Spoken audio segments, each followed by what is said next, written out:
Well, good afternoon, everyone. This is Keith with Positively Osceola, another one of our Positively Osceolas in the Loop, live on this beautiful Tuesday, June 7th, and having a great day. Hope you are too. Looking forward to this conversation we're about to have, and that would be the conversation of the day, conversation of the week. But we always look forward to having great guests with us, and we are super fortunate to once again have Chairman Brandon Arrington with the Osceola County Board of County Commissioners from District 3. And here he is, if I can do this correctly right now, and bam, there he is. Wonderful. Thanks, Keith. Thanks so much for having me. I appreciate it. Glad to have you. And I know you're busy, so thanks for splitting your day and hanging out with us today. How's it going? Not too bad. Not too bad. I just left the Osceola Arts just a little bit ago to come over here to the county to do a little update with you. We're just getting ready over there. We're doing tons of summer camps and getting ready for our lip sync battle coming up October 8th as well. So that's always a fun event and is always a good time gearing up for that as well. Yeah, that's such an epic event that the pictures from that event seem to last like 364 days. And then you have another one and they last another year. Yeah, it's about right. Now, remember, we try and tell people not to take too many photos or videos during the event. So if you're fortunate enough to have gotten a photo with one of our performers, you're doing pretty good. But yeah, it's a great time, and we thank everyone who participates in it every year. It really helps out the arts, keep all of our programming very affordable for our working class community. Did I actually say I've seen the photos? I didn't mean I've seen them. I've heard that there are some out there. Yeah, that's a better answer. I'm sure. That's more truthful, probably, too. Yeah, I guess. But it's always a great time. And sooner or later, Keith, we're going to get you on that stage to perform as well. So I'm going to keep that opportunity out there for you. If I could grab my saxophone with me, maybe I could get away with it. I have told a couple folks who are good singers, I'm always open to the idea of the music stopping and they have to continue playing and performing on. So you never know. We can make some kind of magic happen for you. That's cool. That's cool. Well, I love what you guys do at Osceola Arts. It is a big deal to me. We always say you cannot have a community that's growing, evolving, and improving unless you have arts flourishing, and you guys are the reason why it is in Osceola County. So thank you. Very cool. But to your point, it really is. It's important that we have that quality of life and opportunity for folks in Osceola County. And like you said before, we are growing leaps and bounds, and we're just trying to keep up with it over there as well. Yeah, that's the place to be for sure. I guess we got a few folks popping in, so let's go ahead and make it official. That's cool with you? Sounds like a plan. Here we go.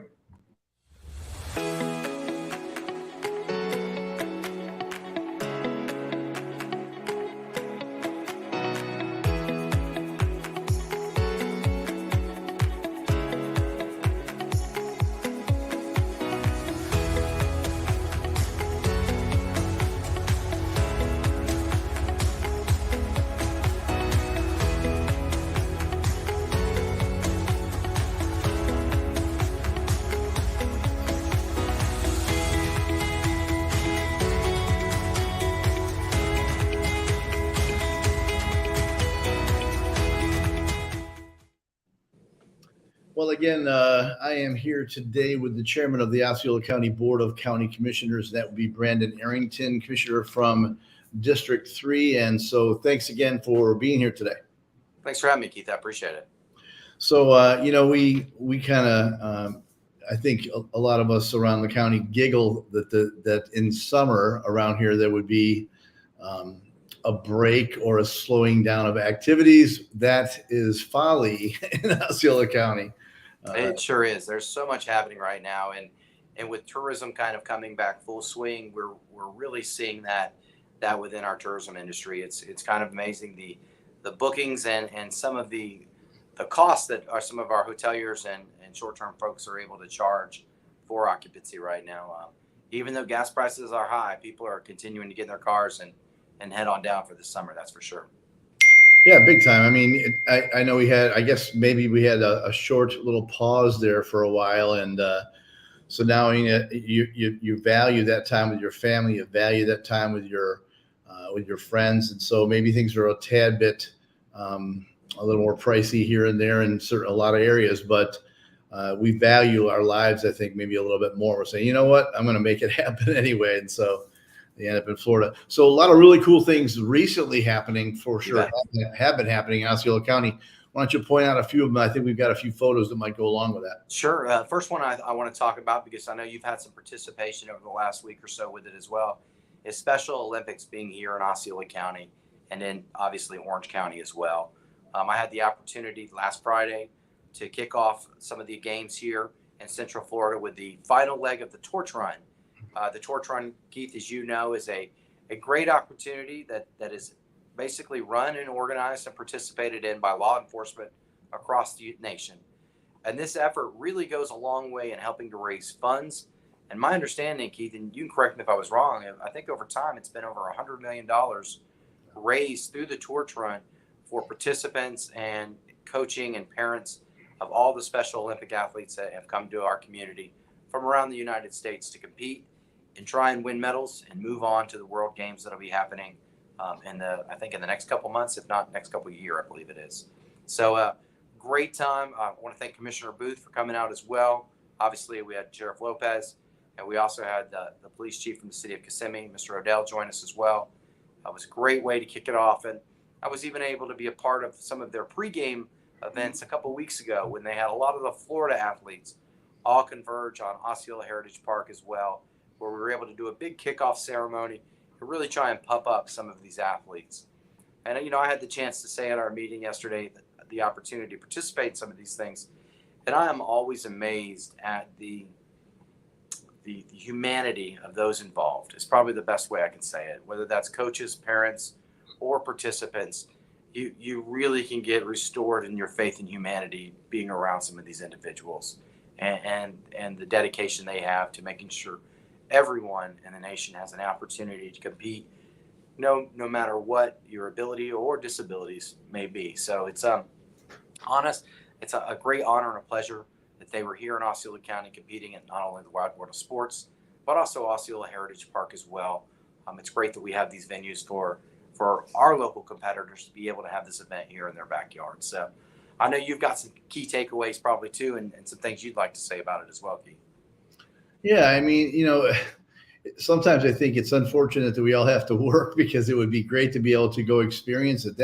What you're, a few of those pictures had you speaking as that final leg came over to the courthouse square. I mean, that was tear jerking, right? I mean, that was to see the joy in the athletes, to see the joy in the law enforcement leaders that were there from all over the country, like you said, raising money. Those folks stopped what they do on a day-to-day basis to participate in this thing, all these events. And, we were fortunate to be able to have a staff member yesterday at Wild World of Sports, because some of the representatives, some of the athletes from Osceola County, St. Cloud, Kissimmee, were participating in Team Florida's cheerleading event. Oh, wonderful.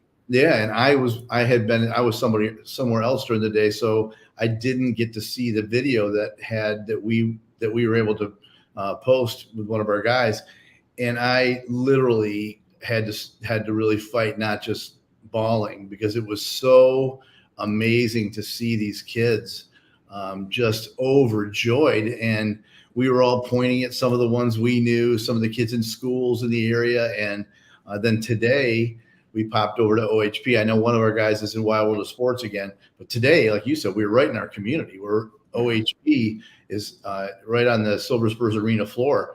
They're hosting the equestrian portion. Same thing. Tough not to start bawling, because it's overwhelming to watch these kids who, I mean, what a time we live in. Yeah. Because, we're able to say, whatever your challenge is, you get to experience life to the fullest. These organizations are making that happen. So they really are. Yeah. It really is. And they really, in my opinion, really embody the true spirit of sport and athletics as well. And how it's not necessarily about medaling. It's about competing, and it's about the unity they're able to build and the connections they're able to make with fellow athletes and other trainers and family members as well. So it's there again, I'm so excited that we've had them here in Osceola County, and not only to showcase our community, but for our community to get to see the showcase of of the Special Olympics as well. Yeah, I talked to a few of the law enforcement officers, and they said they left from where Hart Memorial Library is at Kissimmee, and they came up that lakefront, and they got to in between, in the square, the courthouse square, and they were like, "Man, this is like awesome! You guys have us under these oak trees." So that worked out perfect. It was nice and shaded. The weather was all right. There was a slight breeze. It wasn't a typical outside kickoff, that's for sure. So, and there again, I when they asked me to come participate in that, I'll be honest with you, Keith, I had a little concern. I wasn't sure if they were expecting me to run with the torch or just show up and speak at the end of the event. So I'm appreciative of what the opportunity they gave me, because I'm sure I would have been a little sweatier and redder than some of the other runners that were there that day. That's for sure. Well, I think they, in defense of you and everyone, I think they took a short break just before they came around that bend. That's probably, it's better for television that way. That's for sure. Yeah. Had to be pretty cool. Had to be pretty cool for you to speak though at that particular event. It really was, and I had an opportunity, and unfortunately wasn't able to make it out for the opening ceremonies they had as well, which we saw live on television yesterday. That was being performed at, I believe, up in Orlando at TD Waterhouse. So there again, a great event, great festival. So excited for the economic impact that they bring to our community, but also for these participants and families to build lifelong memories of their time here in Osceola County. So super excited by that. That's for sure. Yeah, great thing. Certainly memorable, and hope we get to see that again. Yeah, sure. And back to Osceola being crazy and tons of stuff happening. Just had the opportunity this past weekend to attend the Pride Fest that was put on by the city of Kissimmee. That's right. I just want to give them big kudos for putting together a nice event that was inside the Civic Center. So fortunately, we weren't rained out or even thought of the concern of raining out because of the tropical storms that passed through South Florida. So great event, a lot of live music, a lot of individuals who weren't just from Kissimmee at the event. I would tell you, it was great meeting people from Seminole, Orange, Polk Lake, everybody coming around and getting out a chance and opportunity to be with like-minded individuals and get to express themselves as well. And then kudos to the city of Kissimmee as well for continuing that with their upcoming Juneteenth festival, which I'm sure I'll see you at, not this weekend, but we've got another event this weekend, the Team Kareem Dream Swimathon, where they raise money for swimming lessons. But Juneteenth is really going to be exciting. They've got some big music bands coming out to play for that event. I think it's 69 Boys and 95 South as well. So some music from my younger days, if you will, so it should be a good time. And it's a great time to get out and engage with your community and meet folks and learn about a lot of different private, small businesses with the vendors and things of that nature. So we're going to be out and about a whole bunch. And then speaking of other community events, we've also got our food drives coming up, Keith, that you're well informed of. I think you got some flyers for us to post. I think I do. Our first one that we've got coming up is going to be June 25th from 10 to 12, once again at St. Rosalima. Look at that. Perfect timing. I want to thank the folks at St. Rosalima once again. Also Second Harvest for helping be our food distribution partner. And also I want to give a big shout out and kudos to State Representative Arrington and her office for helping us every time we do this with our volunteers. Sure. So if you're interested in participating or volunteering in one of these events, please feel free to reach out to her or Linda on my team, and we'll make sure you get direct coordination so you can come and join us and participate.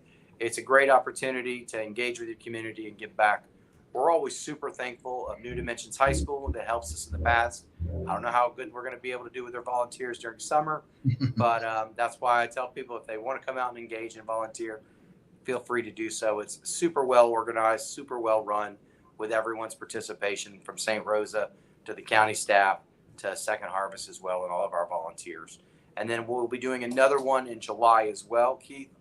And the reason we've got these set up during summer is really to try and focus on some of our families. We know how many kids rely on the food they receive throughout the year in the school districts. And this is another opportunity to further supplement some of those summer feeding opportunities. And if you are an individual who is looking on a regular basis, there are summer feeding programs. I think the last time we talked about this, we had a caller call in and mention those summer feeding programs as well that the school district that puts on as well. So if your child is in need of food on a regular basis throughout the summer, I believe you can go to the school district's website and learn more about some of the summer feeding programs that are available throughout Osceola County and throughout the state of Florida as well. So these are all great programs where we want to make sure people have food in their pantry and food in their belly, no matter what your age is. So once again, we appreciate everyone participating. And just a reminder, it is one meal per car. This is something we kind of moved to, and it works real well. Sure. The reason we do that is we want to make sure everyone who lines up gets something. And if you're a family that might need 2 families worth of food, we encourage you always to circle back, get back in line. And if there's still plenty available, which there tends to be, I'll be honest with you, we tend to have enough for folks to come back around. And that system's worked really well. We have a couple people who don't necessarily enjoy it, and I understand, but like I said before, we're really trying to make sure everybody is able to get something and we don't leave anyone out. So really excited to have those kicking off and moving forward. And so if anyone needs more information, feel free to go back to the info on the information on the flyer and circle back with us. You can always email me at barr@osceola.org for any information from my office on a regular basis as well. Right there. Yeah. Handy. Yeah. And I want to point out, I mean, it's like you said, it's really super organized. It really, really is super organized, actually. And I know the sheriff and his team make sure that on the roadways that they're making sure everybody's safe and that they see that's happening. So pretty impressive event for sure, when a lot of people getting help that day. That's for sure, Keith. And thank you for mentioning our sheriff's department. They do a great job, not only with helping folks get in and out of St. Rosa, but also just crowd control. Obviously, having a deputy on site always helps with any issues. And also, lately, they seem to have been the automotive repair staff as well. There's a couple times we've had a couple cars either die for battery issues or lack of water, and those folks have always been there. And with some of their volunteers as well, have always been there to help either get those cars started or pushed out of the way until we can get them in the right direction. That's for sure. A handy bunch. Yes, very much so, and ready to participate whenever. So, cool. Keith, before we get out of here, I do want to talk about one more thing, and that's the past legislative session that is just wrapped up in Tallahassee. And I'm sure a lot of your viewers have either heard the reports or seen the updates from the representatives here in Osceola County. I just want to give a little information and feedback because we've heard a lot about the budget cuts that came down the pipeline from our governor. I think he cut over $3 billion or $2 or $3 billion of programs that throughout the state. And unfortunately, a lot of those programs happened here in Osceola County as well. And that's funding for some of our water treatment programs that we were looking to do to help out with some of the issues we have in Lake Toho and some of our other lakes throughout Osceola County as well. There was also funding cut for a mental health counselor that we were trying to add at Park Place Behavioral to help out with our mental health issues here in Osceola County. We also had, and this was a real tough one for myself and for my district, funding that was to help the study of the extension of Poinciana Parkway to I-4 and 429. I believe there was somewhere between $15 and $20 million that was set aside to help move that item forward. Unfortunately, the governor cut that funding, so we'll be going back to the drawing board at CFX and to the next session as well, seeing if we can't get some more funds, and whether that's federal funds or state funds, that's something we'll continue to work towards as well. The Veterans Museum here in Osceola County had a pretty substantial appropriation that was completely cut as well. And then the Shingle Creek Trail from the city of Kissimmee was to help further our Shingle Creek Trail system, and that item was cut as well. I don't believe any government entity in Osceola County received any funding through the appropriations process this year. So it sounds like one thing from the governor, but I want to tell you specifically how it affects you here in Osceola County. Right. And those appropriations that we wouldn't be getting that would help further the quality of life here in Osceola County. So we'll continue to work with our representatives to try and find opportunities to advance these projects, whether it's next year in our own budgets or with help of the federal government as well. So just wanted to keep people in because we really thought we had some good wins.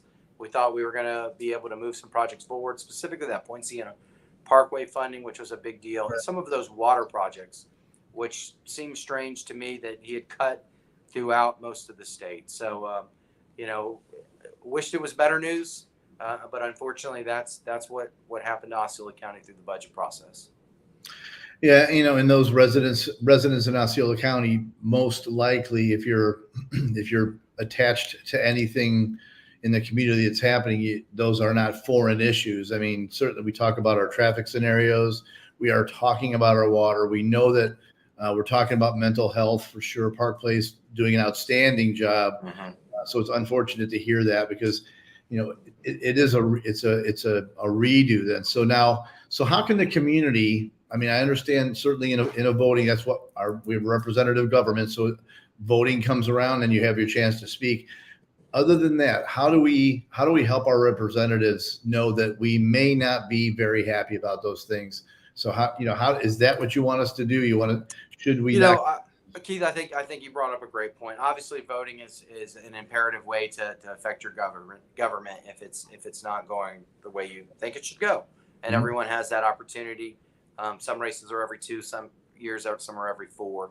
Right. And the other thing I would tell you is to reach out to your state representatives and thank them for the hard work, but send them your condolences as well, Yeah. because they did a lot of lifting and a lot of work over the last legislative session to get these into the budget process, and whether that's through the Senate or whether that's through the House, they both have to be, at the end of the day, funded through both houses of the Senate and the House before it moves to the governor. So there was a collective body agreement on funding all of these things, whether Right. it's Osceola County projects or other state of Florida projects. So it's, I think that what I guess we're going to have to do next year, if we still have the same governor, is Right. is ask residents to reach out to our governor and express the concerns that we have for some of these projects and what we think they can do to move our community forward. Because I always try and remind people, local government is nothing more than an arm of the state government by the Constitution. We Right. we are the body that implements the decisions and the government process for the state of Florida. And so when we're asking the state for funding for implementing to do projects that are in our community, we hope to gain the support of them to move those projects forward, because once again, we are an arm of the state of Florida. And if our water quality isn't good in Osceola County, that just travels south into the Everglades and to the other rest of the South Florida Water Management District. So it's imperative for the total ecosystem. And that's the same thing for transportation as well. Sure. We've done a lot to move Poinciana Parkway forward with the help of CFX. However, we're looking at about $1 billion interchange at I-4 and Poinciana Parkway, and a project of that scale needs the assistance of the state and federal government to move it forward. And that's what we thought we had. Unfortunately, the governor went a different direction. So, like I said before, we'll continue to work and try and move things forward, regardless of how it gets funded this session. Yeah, I think I'll just speak personally. I think sadly we focus mostly on the national, and I think I said this to Representative Arrington. I said you watch the national and it feels like, well, I really can't affect any change in that, and then we make the mistake of thinking that carries over to the local, where we really do have citizens have a great amount of effect if they participate in their local and state governments. That is your chance to really. I mean, we have an effect on our national, but really a practical effect on our local and state is in our own hands. And I think all too often we just feel like it's not going to be. It's not. I'm not going to have any effect. It's just not true. No, and to your point, Keith, the voter totals for a lot of these races, whether it's local or at the state level, are pretty small. Right. When you look at a primary and you look at, for instance, state districts, and a lot of the state districts we just had redistricting, usually shift or lean towards a specific party, whether that's Republican or Democrat. Right. Each district has that shift and that lean, if you will. But if you really look at primary elections, where sometimes you might have literally a 10% turnout in a primary election, there's a good opportunity that 10% of one specific party is going to end up picking the prevailing person to represent them in Tallahassee. And that's the same at local races. The amount of local races that get decided in primaries is kind of staggering. And you could see that once again in Osceola County and other communities, depending on the number of candidates you have in school board races, our county commission races, and whether or not they're open primaries or closed primaries. The same thing for a legislative race. If it's a closed primary versus an open primary, it changes the voter totals as well. Sure. But regardless, in an off-cycle president, in other words, a non-presidential year, you're looking at a voter turnout in a primary of 10 to 20% on average. Not good. And there again, we elect our judges, many school board candidates, and city reps in those primaries. And that's there again, that can be true of state representatives and county commissioners if they don't have oppositions within that primary or from an opposing party. So to your point, every vote matters. Yeah. And a small group of people can actually have a major impact on what your future of your elections look like. I was just going through some past races and looking at how tight some of those voter totals are for some of our past races, specifically a constitutional race that just happened the last cycle, where if someone was able to move 250 votes, we would have a different constitutional representative than we do today. Right. I mean, they lost by 500 people, 500 votes, but if they just had 251 of those people switch, they would have won by one vote. And it literally can be that narrow of a margin for a lot of these races. And so it's imperative that people are not only educated about their candidates, but educated of how important their vote is in every race. And I'll finish by saying this too for independents. A lot of independent voters don't believe they have an opportunity to vote in a primary. And Right. that is not true. There again, judge races, school board races, and any race that doesn't have an opposition party candidate can be decided in the primary. And you as an independent voter have the opportunity to vote for all of those races that are not specifically party races. And I think a lot of times independent voters misunderstand that or confuse that issue with the idea that they can't vote in a primary. And that is not true. And I would encourage, because we have a large number of registered independent voters, if you will, or non-party affiliation voters in Osceola County that do not participate in our primaries because of that thought. And I would encourage everyone to realize, please, if it's voting day, show up to the polls. If there's nothing for you to vote on, they'll let you know. But if there is, they will gladly give you a ballot to go into the booth to vote on the items you're able to vote on. Yeah, and I've got to think. I think maybe I'm not trying to put it on any organization at all. I think it's the whole state. We have so many people moving here, specifically Central Florida, and they're coming from places where there are different voting scenarios. And I think maybe they hear a wisp of what they think the law is, and so they, like you say, to your point, they sit back. Well, I can't vote. I hear this. Well, that's not why. So maybe we'll try to help a little bit on our end to try to get people to understand that they can. That'd be great.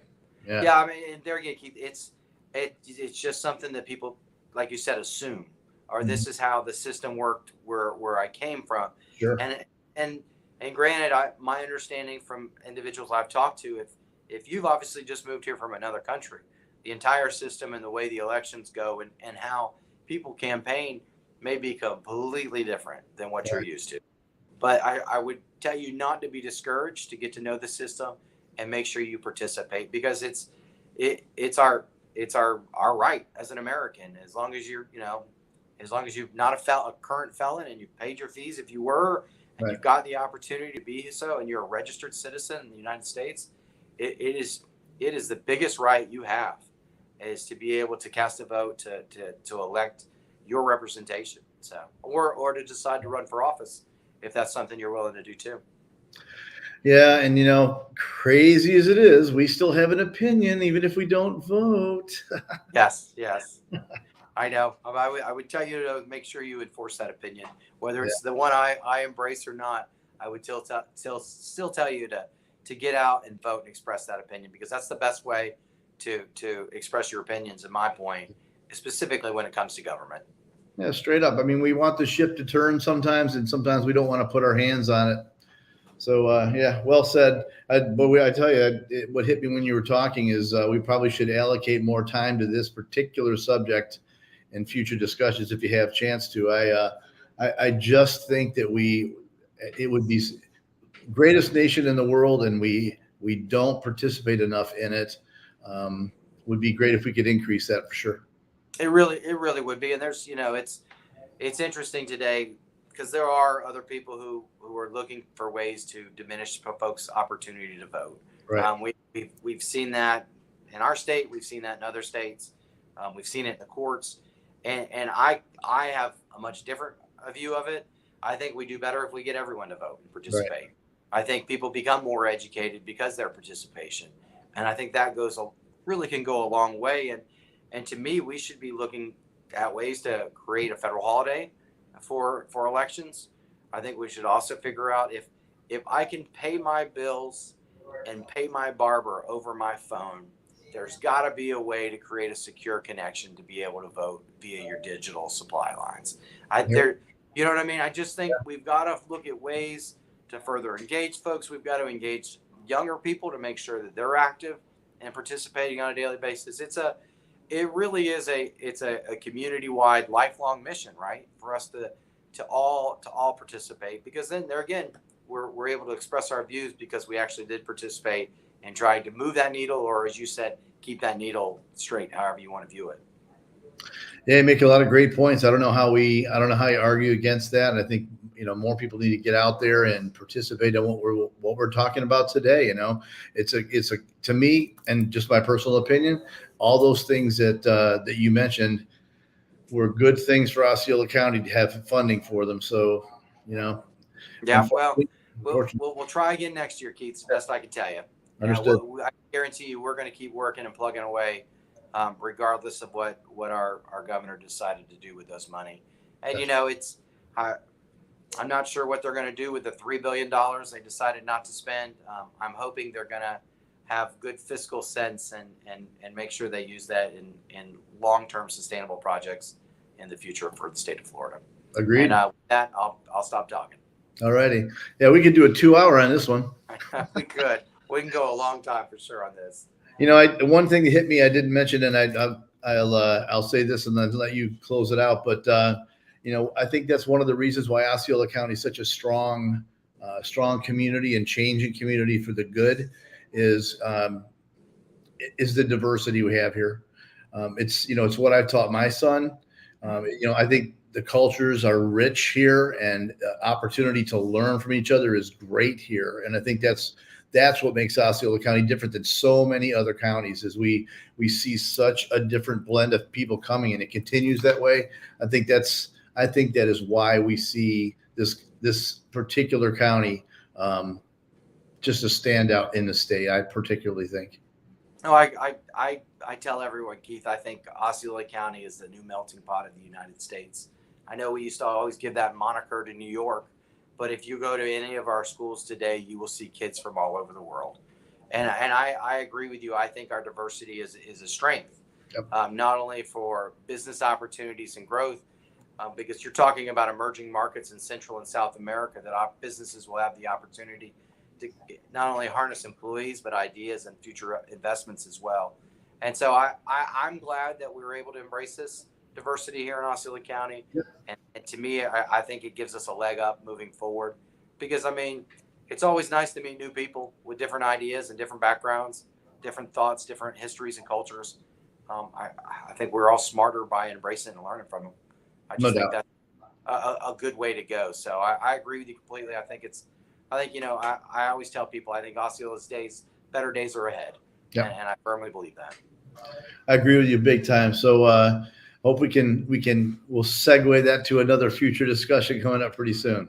Sounds great. And I'll be glad to come back once all the candidates get set during the election time. Give a little update. We could specifically talk about that independent voter participation opportunities. So maybe you and I can try and move that needle a little bit. Love it. Great topic.